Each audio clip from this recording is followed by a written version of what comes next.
여러분, 솔로몬이 이렇게 얘기했습니다. 잠언 24장 16절에 대저 의인은 몇 번 넘어질지라도 7번 넘어질지라도 다시 일어나려니와 악인은 재앙으로 인하여 엎드러지느니라 라고 했습니다. 의롭게 사는 사람이 의인이 아니라 넘어져도 다시 일어나는 사람이 의인이다 라고 말씀하십니다. 7번 넘어져도 8번째 일어나는 것입니다. 우리 그 7전8기의 신앙이란 말 들어보셨죠? 7번 넘어진다는 것은 숫자적으로 딱 7번 넘어진다는 뜻이 아니라 이스라엘 백성들은 7자를 무슨 숫자라고 했습니까? 완전 숫자라고 했어요. 그러니까 완전히 넘어졌다라는 것입니다. 이제 더 이상 희망이 없고 절망 가운데 완전히 넘어졌을지라도 하나님의 은혜 가운데 다시 한번 일어나는 사람, 그 사람이 의인이다라고 말씀을 하고 있습니다. 하나님은 우리 모두가 복을 받기를 원하십니다. 여러분, 2026년도에 하나님이 우리에게 주실 풍성한 복을 기대하시나요? 올해도 많이 주셨지만 내년엔 더 많이 받을 것이라고 믿습니까? 믿음대로 될 것입니다. 여러분, 내년에 우리에게 큰 복을 더 주실 것입니다. 그런데 복을 받지 못하게 하는 여러 요소들이 있습니다. 오늘 한 주간에 하나님이 우리에게 복을 주시려고 하는데 복을 받으려면 어떤 것들을 피해야 되는지 이 짧은 한 주간 동안 말씀을 전해드리려고 합니다. 7전8기에 신앙하면 미국의 16대 대통령 링컨이 떠오릅니다. 요즘 대통령이 얼마나 중요한지를 아주 실감하고 있는 시대죠. 미국 사람들이 제일 좋아하는, 제일 존경하는 대통령을 뽑으라면 링컨 대통령일 것입니다. 근데 이 링컨 대통령은 정말 넘어지고 실패해도 다시 일어나는 사람이었습니다. 그가 1816년 7살 때 가족이 파산을 합니다. 1818년 9살 때 어머니가 사망을 합니다. 그리고 1831년 22살 때 사업이 파산을 합니다. 제가 시간 관계에서 이건 다 읽지 않겠지만요. 여기 끝에 있는 결론들만 볼게요. 파산, 사망, 파산, 낙선, 파산, 사망, 정신병원 입원, 대변인 선거 출마 낙선, 1840년 정 부통령 선거위원 출마했는데 낙선합니다. 여러분, 링컨이 계속해서 사랑하는 사람들이 죽고 낙선하고 정신병원에도 입원하고 1934년에는 1834년인데 잘못 나온 1834년에는 약혼녀가 사망을 합니다. 그 다음 이어지는 하원의원 출마에도 낙선하고요. 또다시 재출마했지만 또 낙선합니다. 이 고향의 국유지 관리를 희망했는데 거절을 당합니다. 낙선하다가 결국 1860년 55살의 나이로 미합중국 대통령으로 당선을 합니다. 그리고 1863년 그 유명한 노예 해방을 선포합니다. 그리고 64년 대통령 선거에서 재당선됩니다. 링컨의 생애를 한마디로 요약하자면 아까 읽었던 잠언 24장 16절 대저 의인은 7번 넘어질지라도 다시 일어난다라고 하는 것. 미가서 7장 8절에 내가 넘어질지라도 일어날 것이요 라고 했습니다. 여러분, 이 링컨 대통령이 백악관을 뭘로 만들었다고 말씀을 들으셨나요? 책으로도 나왔죠. 백악관을 기도실. 그는 말씀의 사람이었고 기도의 사람이었습니다. 고린도후서 4장 8절에 답답한 일을 당하여도 낙심하지 아니하며 라고 했습니다. 그는 낙선하고 사랑하는 사람들이 사망하고 그렇게 어려움을 당했지만 그는 포기하지 않고 끝까지 결국 그 일을 이뤄냅니다. 링컨의 위대함은 실패가 없어서가 아니라 실패 앞에서도 포기하지 않았다는 데 있다라는 것입니다. 신명기 28장에 보면 하나님께서 우리에게 복을 주신다라고 하는 이 복의 선언이 나와 있습니다. 여러분, 내년에 신명기 28장에 하나님이 주시는 복을 많이 받으시게 되길 바랍니다. 네가 네 하나님 여호와의 말씀을 삼가 듣고 내가 오늘 네게 명령하는 그의 모든 명령을 지켜 행하면 네 하나님 여호와께서 너를 세계 모든 민족 위에 뛰어나게 하실 것이라. 네가 네 하나님 여호와의 말씀을 청종하면 이 모든 복이 네게 임하며 네게 이르리니 성읍에서도 복을 받고 들에서도 복을 받을 것이며 네 몸의 자녀와 네 토지의 소산과 네 짐승의 새끼와 소와 양의 새끼가 복을 받을 것이며 네 광주리와 떡반죽 그릇이 복을 받을 것이며 네가 들어와도 복을 받고 나가도 복을 받을 것이며 여호와께서 너를 대적하기 위해 일어난 적군들을 네 앞에서 패하게 하시리라. 그들이 한 길로 너를 치러 들어왔으나 네 앞에서 7길로 도망하리라. 이 신명기 28장에 있는 말씀을 쭉 열고 있는데 그 말씀을 요약하면 이 화면에 있는 말씀입니다. 네가 하나님의 말씀을 잘 듣고 명령을 지키면 하나님께서 너를 모든 민족 위에 뛰어나게 하시고 땅과 자녀와 가축과 일하는 모든 일에 복을 주실 것이다. 적군들은 너 앞에서 패하고 모든 일이 형통할 것이다. 하나님을 떠나지 않고 충실히 따르면 이런 복이 계속될 것이다. 여러분, 우리 한국 사람들은 이 복을 참 좋아하는 백성이죠. 그래서 앉아도 복이 써 있는 의자에 앉고요. 밥을 먹어도 국을 먹어도 복이라고 하는 그릇에 담아서 먹습니다. 그리고 숟가락에도 뭐가 써 있어요? 우리가 덮고 자는 이불에도 베고 자는 베개에도 대문에도 복이 다 써 있습니다. 그런데 이 신명기 28장의 복이 바로 그런 복이라는 거야. 들에 나가도 복을 받고 집에 있어도 복을 받고 앉아도 복을 받고 자녀들이 복을 받고 하는 모든 산업이 복을 받는다라고 했습니다. 근데 복을 받으려면 어떻게 해야 한다고요? 여호와의 말씀을 청종하고 그 말씀에서 떠나지 아니하면 복을 받을 것이다 라고 했습니다. 여러분, 그런 복을 받는 사랑하는 로즈미드 교회 성도들이 되시기를 간절히 바랍니다. 오늘 본문에 있는 말씀입니다. 출애굽기 14장 10절로 14절에 있는 말씀인데요.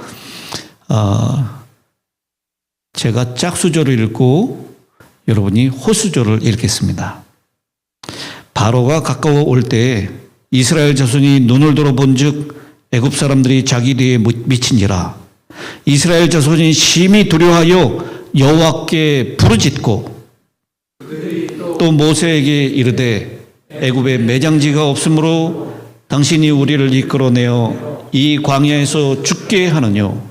어찌하여 당신이 우리를 애굽에서 이끌어내어 이같이 우리에게 하느냐. 우리가 애굽에서 당신에게 고한 말이 이것이 아니뇨. 이르기를 우리를 버려두라. 우리가 애굽 사람을 섬길 것이라 하지 아니하더뇨. 애굽 사람을 섬기는 것이 광야에서 죽는 것보다 낫겠노라. 여러분, 이 출애굽기 14장에 있는 이 말씀이 어떤 상황에서 있었던 말씀인지는 조금 이따 제가 살펴보도록 하겠습니다. 이럴 때 모세가 나타낸 반응입니다. 13절을 제가 읽고 14절을 같이 읽겠습니다. 모세가 백성에게 이르되 너희는 두려워 말고 가만히 서서 여호와께서 오늘날 너희를 위해 행하시는 구원을 보라. 너희가 오늘 본 애굽 사람을 또 다시는 영원히 보지 못하리라. 여호와께서 너희를 위하여 싸우시리니 너희는 가만히 있을지니라.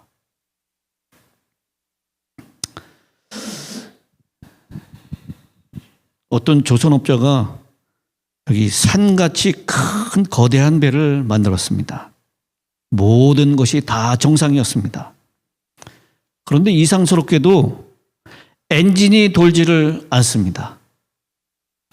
새로 잘 건조를 했는데 돌질 않는 거예요. 그래서 결국은 다 뜯었습니다. 나중에 밝혀진 원인을 보니 엔진에 물을 부을 때 물속에 죽은 뱀 한 마리가 들어있었는데 그것을 모르고 부어서 죽은 뱀이 엔진을 막았기 때문에 배가 엔진이 걸리지 않았던 거예요. 산같이 거대한 이 배도 뱀 한 마리 때문에 움직이지 못할 수도 있다라고 하는 것입니다. 축복으로 가는 데에는 하나님의 복을 받는 그 과정에서 이렇게 예상하지도 못했던 함정들이 도처에 자리 잡고 있다라는 것입니다. 오늘 첫 번째 날로 포기하지 말라라고 하는, 하나님이 복을 주고 싶은데 포기하는 사람에겐 복을 줄 수가 없습니다. 오늘 이 출애굽기 14장에 있는 본문을 통해서 그 말씀을 함께 살펴보려고 합니다. 이 본문에 있는 배경은 바로 이 장면입니다. 모세가 하나님의 도우심을 통해서 애굽에서 열장이 내리는 그 놀라운 재앙을 내리는 일을 하고 200만 명이 넘는 이스라엘 백성들을 4분 만에 애굽에서 해방을 시킵니다. 모두 홍해 바다 앞까지 나왔습니다. 이때 바로는 노예들을 다 보내고 나니 사회가 마비될 지경이었습니다. 일할 사람이 없었습니다. 짓던 공사가 중단되었고요. 벽돌 공장이 마비되었습니다. 각종 공장들이 쉬게 되었습니다. 농사 지을 사람이 없고 식량난이 발생할 것이 뻔했습니다. 그리고 천하게 여기는 소와 양을 돌볼 목자가 없어서 짐승들도 모두 굶어 죽게 생겼습니다. 그래서 바로는 이스라엘 백성들을 다시 잡아들이려고 따라갑니다. 마침 홍해 앞에 이스라엘 백성들이 다 모여 있었습니다. 바로는 외쳤습니다.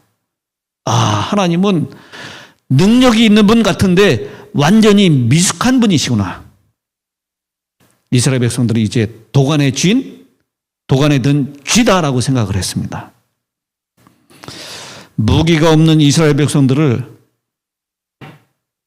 당시 오늘날의 탱크라고 불려지는 전차만 600대를 가지고 있는 애굽의 강력한 군대가 다시 그들을 잡아가는 것은 정말 시간 문제였습니다. 점점 이 애굽의 군대들이 다가오고 있습니다. 눈앞에는 홍해의 물결이 넘실거리고 있고 뒤에서는 600대의 전차를 이끈 저 무시무시한 애굽의 군대가 쳐들어오고 있습니다. 앞으로 가도 죽음이고 뒤로 가도 죽음이었습니다. 앞으로 가도 문제, 뒤로 가도 문제였습니다. 여러분, 우리도 이런 경험들을 좀 하고 있지 않습니까? 우리도 이렇게 해도 문제, 저렇게 해도 문제, 그런 문제들을 올 한 해도 경험하셨나요? 어떻게 할 줄을 모르는 그런 상황이 때때로 우리에게 있는 것이 분명한 사실입니다. 그런데 이 똑같은 상황에서 두 가지 반응이 일어났습니다. 아까 읽었었던 반응이에요. 우리를 광야에서 죽게 하느뇨, 차라리 애굽의 노예로 사는 것이 낫겠다라고 하는 반응입니다. 그런데 이 믿음의 모세는 두려워하지 말고 가만히 서서 구원을 보라. 오늘 본 적들을 다시는 보지 못하리라라고 심지어 강조하고 있습니다. 모세는 포기하지 말고 하나님의 능력을 의지하자라고 얘기하고 있고요. 눈앞에 그 엄청난 애굽의 군대를 바라보면서 이스라엘 백성들은 차라리 죽는 게 낫지. 애굽에 그냥 노예로 죽이 사는 것이 낫지 왜 여기까지 끌고 나서 우리를 죽게 하느냐라고 포기하고 있는 상황입니다. 하나님의 복을 받으려면 여러분 포기하지 말아야 합니다. 포기하지 않기 위해서는 생명을 건 목표의식이 있어야 합니다. 다시 말하면 포기할 수 없다라고 알게 되면 결코 포기하지 않게 된다라는 것입니다. 모세는 가나안으로 가야 함을 분명히 알았습니다. 그리고 신실하신 하나님께서 가나안 땅으로 우리를 인도하실 것이라고 하는 것을 확신했습니다. 모세는 가야만 한다는 확고한 목표를 가졌습니다. 그러니까 다른 길이 없었다는 것이에요. 뒤로 갈 수 없습니다. 오직 한 길밖에 없습니다. 앞으로 전진하는 길밖에 없는 것입니다. 여기 그림에 사자가 누구를 쫓아가고 있습니까? 네, 사자가 토끼를 쫓아가고 있어요. 여러분 사자가 빠를까요? 토끼가 빠를까요? 네, 아마 사자가 토끼보다 한 10배는 빠를 겁니다. 그러나 토끼는 사력을 다하여 도망칩니다. 드디어 도망치는 데 성공했습니다. 사자는 포기하고 돌아갔습니다. 동료 토끼가 물어봅니다. 야, 어떻게 사자보다 더 빨리 뛸 수 있었니? 그랬더니 이 토끼가 이렇게 얘기합니다. 사자는 겨우 한 끼를 따라왔지만 나는 생명이지 않느냐. 생명을 건 사람과 한 끼 식사를 건 사람은 천지 차이라는 것입니다. 여러분, 반드시 해야만 한다, 다른 길이 없다라고 생각하는 사람들은 포기할 수가 없습니다. 바로 모세가 그러했다라는 것입니다.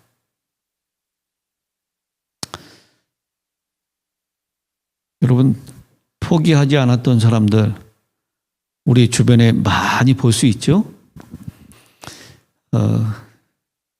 1592년에 우리 조선에 무슨 일이 일어났습니까? 1592년에 임진왜란이 일어났어요. 여러분, 임진왜란을 이 연도를 잊어버리지 않게 기억하는 방법을 제가 알려드리겠습니다. 그리고 제가 몇 년 후에 기회가 되면 다시 여러분들에게 그 질문을 만나면 하겠습니다. 여러분, 임진왜란이 1592년도 일어났는데요. 이거 어떻게 기억하시냐면 당시 조정에서는 노론, 서론 해가지고 서로 당파 싸움이 아주 자기의 당을 위해서 싸움하고 있었던 그런 상황이었어요. 그러고들이 있으니까, 이러고들이 있으니까 일본이 쳐들어온 것입니다. 이러고들 있으니까. 1592년이에요. 임진왜란이 일어난 해가. 기억하실 수 있겠죠? 이러고들 있으니까 일본이 쳐들어오지. 맨날 당파 싸움이나 하고 조정에서 뜻이 맞지 않았으니 1592년 임진왜란이 일어났고요. 그 다음에 몇 년이 지나서 다시 정유재란이 발발합니다. 정유재란에 다시 일본이 쳐들어온 거예요. 그때 이 정유재란이 일어났을 때 이 조선의 수군이 200척의 배를 가지고 있었고 그 수군을 지휘하는 장군은 그 유명한 원균 장군이었습니다. 근데 원균이 200척의 배를 끌고 나가가지고 일본 수군에 대패를 합니다. 원래 원군은 해군이 아니었어요. 지휘 때문에 나가서 싸웠는데 그렇게 대패를 하게 되죠. 200척에서 배가 몇 밖에 안 남았습니까? 12척밖에 안 남았습니다. 그래서 조정에서는 이 수군은 틀린 것 같으니 수군을 전부 다 육군으로 편입시키려고 할 때 그때 그 난세에 이순신 장군이 선조왕에게 상소문을 올린 그 유명한 일입니다. 거기에서 나온 이야기가 신에게는 아직 12척의 배가 남아 있습니다. 그래서 그 12척을 가지고 명량해전에서 거의 300척이 이상 되는 일본 해군을 수군을 다 물리치는, 그래서 이 조선의 바다는 다시 조선이 튼튼하게 지키는 그런 일이 일어났습니다. 말도 안 되는 상황에서 12척 가지고 어떻게 300척이 넘는 일본의 배를 당할 수가 있습니까? 그런데 포기하지 않고 그 작은 남아있지 않은 별로 없는 것 가지고 결국 그 큰 뜻을 이뤄낼 수 있었다라고 하는 것입니다. 여기 로즈미드 교회에 오늘 나오신 요 소수의 사람들, 물론 유튜브로 보시는 분들도 계시지만 이 소수의 로즈미드 성도들이 하나님의 힘을 의지하고 이 세상을 향하여 복음을 힘있게 외칠 때 하나님께서는 분명히 그 뜻을 이루어내시고 이 로즈미드 교회에 복을 엄청나게 주실 줄로 믿습니다. 그 정도 아멘에서는 안 돼요. 다시 한번 하겠습니다. 여러분, 소수의 사람이지만 함께 기도하고 함께 선교 전략을 짜고 열심히 활동한다면 이 교회를 가득 채울 줄로 믿습니까? 예, 그렇습니다. 우리가 목표를 가지고 하면 이뤄낼 수 있습니다. 여러분, 우리는 세상 사람들의 조금 잘 살고 조금 오래 사는 것, 이거 가지고 다루는 사람들이 아니잖아요. 그 사람의 영원한 운명을 결정짓는 중요한 일을 하고 있는 사람이라는 것 기억하셔야 합니다. 오늘 또 이 배수의 진을 친 사람, 코르테츠의 결단이라고 얘기하는데요. 임진왜란하고 같은 1500년대에 일어난 일이에요. 1519년 코르테즈 장군이 멕시코 정복의 꿈을 안고 11척의 배에 700명의 군사를 싣고 멕시코 베라크루즈 항구에 도착하였습니다. 그는 적진의 항구에 도착하자마자 모든 배를 군사들이 보는 앞에서 깨끗하게 불태워버렸습니다. 이를 본 700명의 군사들은 속으로 생각했습니다. 이제 우리는 도망갈 길이 없다. 전진만이 살 길이다. 승리만이 생명이다. 후퇴란 있을 수 없다. 실패는 곧 죽음이다. 그들은 모두가 하나같이 생명을 걸고 싸웠습니다. 물론 승리는 누구의 것이에요? 승리는 이 700명의 정말 불가능한 700명의 군사로 멕시코를 정복하는 데 성공을 합니다. 배수의 진을 치고 생명을 걸고 전진하는 이에게는 결국 승리가 있을 뿐이다 라고 하는 것입니다. 여러분, 포기하지 않기 위해서 생명을 건 목표의식, 이것이 반드시 필요하다라고 하는 것을 꼭 기억해 주시게 되길 바랍니다. 두 번째는 마부작침의 인내예요. 사자성어 하나를 좀 알려드리겠습니다. 마부작침. 중국의 유명한 시인 이태백을 우리는 잘 알고 있습니다. 이태백이 놀던 다락. 여러분 그 노래 다 아시죠? 중국의 유명한 시인입니다. 이태백이 산속에 들어가서 공부하던 날 너무나 힘이 들어서 공부를 집어치우기로 작정합니다. 아우, 힘들어서 공부 못하겠다고. 집에 돌아가서 편히 쉬자고. 이렇게 말하면서 짐을 꾸려가지고 집으로 돌아가는 도중에 할머니 한 분을 만납니다. 그 할머니는 연세도 많고 허리도 굽었고 백발이고 몸도 약해 보이는데 무거운 쇠로 만든 절구공이를 돌에다가 열심히 갈고 있었습니다. 그래서 이태백이 참 이상해서 할머니 지금 무엇을 하고 계십니까? 그랬더니 할머니가 이렇게 대답하세요. 나이는 이 절구공이를 갈아서 조그만 바늘을 만들려고 한다. 이태백이 하도 이상해서 그 영문을 물어봅니다. 할머니가 이렇게 대답해요. 내가 비록 이렇게 늙었지만 일을 해야 살 재미가 있지 않는가? 이 절구공이가 다 달아지면 한 10년은 걸릴 것세. 나는 10년 동안 그런 목적과 재미를 가지고 살아가려고 한다네. 나는 그걸 이룰 때까지 기어코 살아야겠어. 그럼 할머니, 이 절구공이가 10년간 계속해서 갈아가지고 바늘이 될 때까지 가려고 하는 겁니까? 이태백은 그 할머니의 끈기와 인내에 놀라서 자신을 되돌아봤습니다. 도대체 나는 이렇게 인내심이 없어서 공부 좀 하다가 집어치우고 달아나는 것일까? 다시 힘을 내자. 다시 올라가자. 될 때까지 하자. 할머니는 대수롭지도 않은 일을 가지고 10년을 목표로 나가는데 나는 겨우 2년 공부하지 않았느냐. 그리고 이태백은 다시 산속으로 돌아가서 유명한 시인이 되었습니다. 중단하지 말고 포기하기를 포기해야 합니다. 죽어도 해야 한다라는 뜻을 가진 사람, 마부작침의 인내를 가지고 있는 사람. 마부작침이 이 글자예요. 갈맞자, 도끼 붙자, 지을 작자, 바늘 침자. 도끼를 갈아가지고 언제까지 이 돌에다 갈아 익을요? 바늘이 될 때까지 가는 것입니다. 포기하지 않기 위해서는 마부작침의 인내가 필요하다라는 것을 꼭 기억하시게 되길 바랍니다. 세 번째는 뜻을 정하고 끝까지 파라라고 하는 것입니다.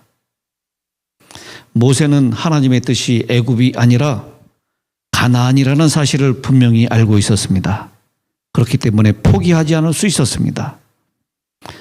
내 뜻은 포기할 수 있어도 하나님의 뜻은 포기할 수 없습니다. 하나님이 명하신 것이기 때문입니다. 여러분, 예수님께서 이 땅에 오신 목적은 오직 하나였습니다.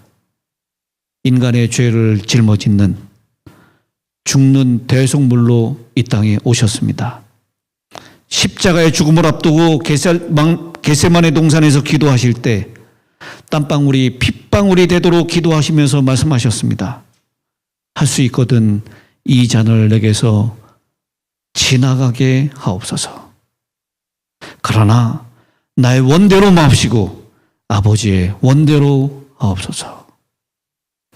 여러분, 내 뜻이 아니라 하나님의 뜻이기 때문에 포기할 수 없다라는 것입니다. 어느 우물을 잘 파는 업자가 있었습니다. 그는 다른 사람들이 실패한 자리에 가서도 우물을 잘 파기로 소문난 사람입니다. 어떻게 그 포기한 그곳에 가서도 우물을 그렇게 팔 수가 있냐고.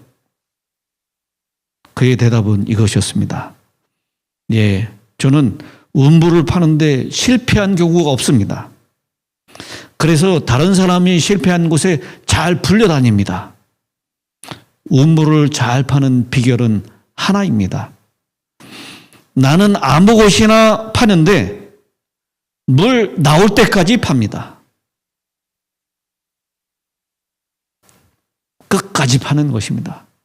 물 나올 때까지. 모세는 하나님의 뜻을 분명히 알았기 때문에 홍해에 넘실거리는 바다도 그에게는 그가 가는 가나안을 향해서 가는 그 전진의 길을 막을 수가 없었습니다. 가나안으로 전진하는 것을 포기할 수 없었습니다. 네 번째, 무한한 능력을 신뢰하라라는 것입니다. 모세는 앞에는 홍해 바다가 가로막혀 있고 뒤에는 애굽의 군대가 따라온다 할지라도 하나님은 모든 것을 하실 수 있는 분이심을 확실히 믿었습니다. 그래서 모세는 말했습니다. 너희는 두려워하지 말고 가만히 서서 여호와께서 오늘날 너희를 위하여 행하시는 구원을 보라. 너희가 오늘 본 애굽 사람을 또 다시는 영원히 보지 못하리라. 여호와께서 너희를 위하여 싸우시리니 너희는 가만히 있을지니라. 아멘. 하나님의 능력을 믿는 사람은 몇 가지 특징을 가지고 있습니다. 첫째 특징은 두려워하지 않는다는 것입니다. 여러분, 하나님의 능력을 믿으시나요? 그러면 두려움이 사라질 것입니다.